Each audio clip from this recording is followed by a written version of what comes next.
It was a quiet evening in the small town of Eldridge when the first signs appeared. Flickering streetlights and strange noises from the sky had the townsfolk puzzled, but nothing prepared us for what was coming.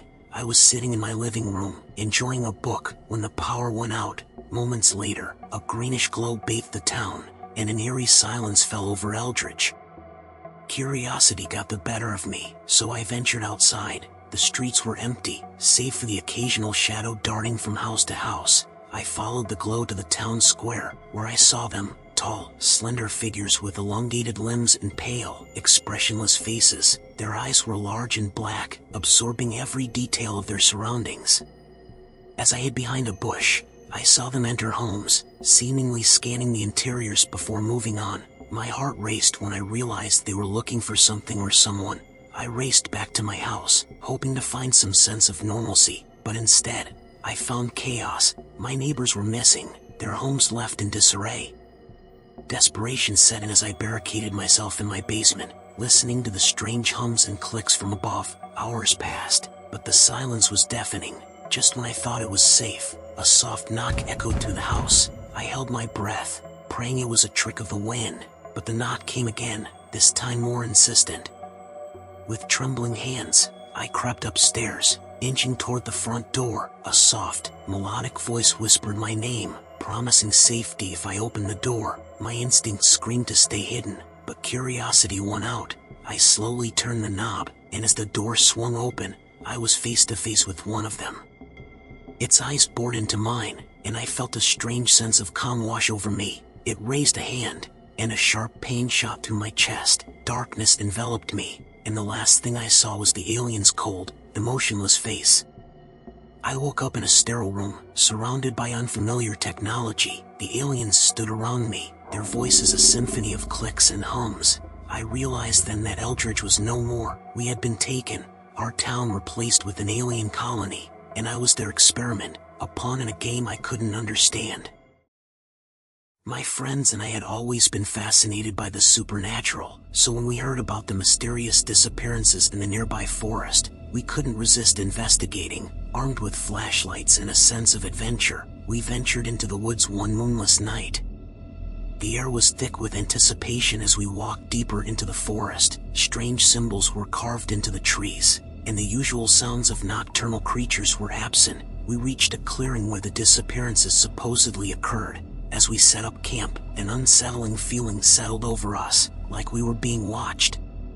Hours passed with no sign of anything unusual. We were about to call it a night when a low hum filled the air. The ground trembled, and a blinding light descended from the sky. Panic set in as we tried to scatter, but the light enveloped us, freezing us in place. When the light vanished, so did two of my friends. We searched frantically, calling their names, but the forest was silent. Then, out of nowhere, we heard their voices. They were calling for help, but it sounded distorted, like a bad radio transmission. Following the voices, we stumbled upon a cave entrance hidden behind thick foliage. Inside, the walls were lined with strange, pulsating plants that seemed to glow with an inner light. The deeper we went, the stronger the voices became. Finally, we found them, or rather, we found what was left of them. Suspended in midair, encased in a translucent, jelly-like substance, were my friends. Their eyes were open, but they were unresponsive. We tried to free them, but the substance was impenetrable. A sudden movement caught our attention, and we turned to see an alien creature watching us from the shadows. It was unlike anything we had ever seen, tall and gaunt, with skin that shimmered in the dim light. It moved with an eerie grace, its eyes glowing with an unnatural light. Without warning, it lunged at us. We fled, our hearts pounding, but the creature was relentless. We barely made it out of the cave, gasping for breath. When we looked back, the entrance was gone, as if it had never existed. The voices had stopped, and the forest was eerily quiet once more. We never spoke of that night again, but the memory haunts me. My friends were gone, taken by something beyond our understanding, and I knew, deep down, that the forest still held its secrets, waiting for the next curious souls to venture into its depths. I inherited the old farmhouse from my grandparents, nestled in the countryside far from the city's chaos. It was supposed to be a peaceful retreat, But from the moment I arrived, something felt off. The air was heavy with a sense of foreboding, and the locals avoided eye contact when I mentioned where I was staying. The first few nights were uneventful, but then the disturbances began. Strange lights in the sky, livestock disappearing without a trace, and an unsettling feeling that I was never alone. One night, I woke to a low humming noise, growing louder and more intense. I looked out the window and saw a bright light hovering above the fields. Curiosity got the better of me, and I grabbed my flashlight, heading outside to investigate. As I approached the light, it suddenly disappeared, leaving me in total darkness. I turned to go back to the house, but I felt a cold, clammy hand grip my shoulder. I spun around, but no one was there. My heart pounded as I sprinted back inside, locking the doors and windows.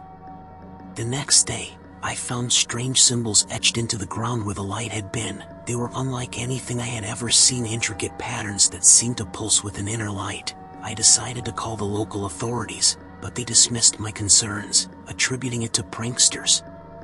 That night, the humming returned, louder and more insistent. I barricaded myself in the living room, clutching a baseball bat. The lights flickered, and the temperature dropped. Suddenly, the front door burst open, and a tall, shadowy figure stood in the doorway. Its eyes glowed a sickly green, and its mouth twisted into a grotesque grin.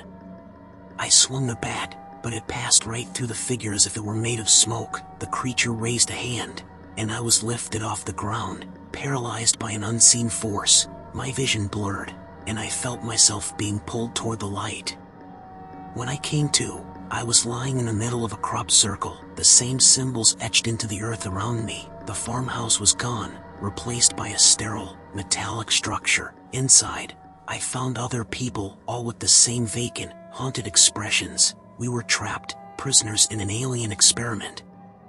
Years have passed, but I've never escaped. The aliens study us, probing our minds and bodies. They communicate in a language of clicks and hums, always watching, always experimenting. The farmhouse is a distant memory, and I'm left to wonder if anyone will ever know what happened to us, the forgotten victims of a silent invasion. Growing up in Roswell, New Mexico, I'd always been fascinated by the tales of aliens and UFOs. The infamous 1947 incident had left a lasting mark on the town, turning it into a hotspot for conspiracy theorists and UFO enthusiasts. I never took any of it seriously until the summer I decided to investigate the old crash site for a school project. Armed with a camera and a notebook, I ventured out to the desolate patch of land where the supposed UFO had crashed decades ago. The area was eerily silent, the only sounds being the crunch of dry grass under my boots and the distant cawing of crows. I set up camp and waited for nightfall, hoping to capture something extraordinary. As the sun dipped below the horizon, the temperature dropped, and an unsettling chill permeated the air. My equipment started malfunctioning, batteries drained inexplicably, and the camera refused to focus. Frustrated, I decided to call it a night. That's when I saw it, a faint, pulsating light hovering above the ground. I crept closer, my heart pounding in my chest. The light grew brighter, and a low humming sound filled the air. Suddenly, the ground beneath me shook, and a blinding flash of light knocked me off my feet. When I opened my eyes, I found myself in a metallic room, surrounded by unfamiliar technology. The air was thick with an otherworldly scent, and I felt a strange pressure in my head, like someone was probing my thoughts. Tall, silver-skinned beings with elongated limbs and large, almond-shaped eyes entered the room. They communicated through a series of clicks and whistles, their expressions unreadable. I tried to speak, to ask them why they had taken me, but my voice failed. They placed a device on my forehead, and my mind was flooded with images, visions of their home planet, their technology, and their purpose. They had been watching us for centuries, studying our evolution, and now they needed something from me. I was subjected to a series of tests, each more invasive than the last. Days turned into weeks, and I lost track of time. The aliens' intentions became clearer. They were preparing for something, and I was a crucial part of their plan. One night, while the aliens were distracted, I managed to escape. I found myself back at the crash site. Disoriented and weak, I stumbled back to town, but no one believed my story. They thought I had gone mad, driven insane by the tales of Roswell. Years later, as strange lights continue to appear in the night sky, I can't shake the feeling that the aliens are still watching, waiting for the right moment to complete their mission, and I can't escape the knowledge that I am somehow a part of their plan. I was part of a research team sent to investigate the disappearance of a remote colony on the edge of the Alaskan wilderness. The colony had gone silent weeks ago, and all attempts to contact them had failed. As a scientist, I was trained to look for logical explanations, but nothing could have prepared me for what we found. The journey to the colony was arduous, the harsh weather and rugged terrain making progress slow. When we finally arrived, the place was eerily deserted. There were no signs of struggle, no bodies, just an unsettling emptiness. The only clue was a series of strange symbols etched into the ground and walls of the buildings. We set up camp and began our investigation. As night fell, an unnatural stillness settled over the area. Suddenly, the radio crackled to life, but instead of a human voice, we heard a series of clicks and whistles, similar to recordings of whale songs but more mechanical. My colleagues dismissed it as interference, but I felt an inexplicable pull to follow the sounds. I ventured into the forest, the clicks growing louder and more insistent. I stumbled upon a cave, its entrance hidden by thick foliage. Inside, the walls glowed with a phosphorescent light, illuminating the symbols we had seen in the colony. Deeper inside, I found a large chamber filled with alien technology, strange machines that hummed with an otherworldly energy. In the center of the room was a large, translucent pod, and inside it, I saw the missing colonists, suspended in some kind of stasis.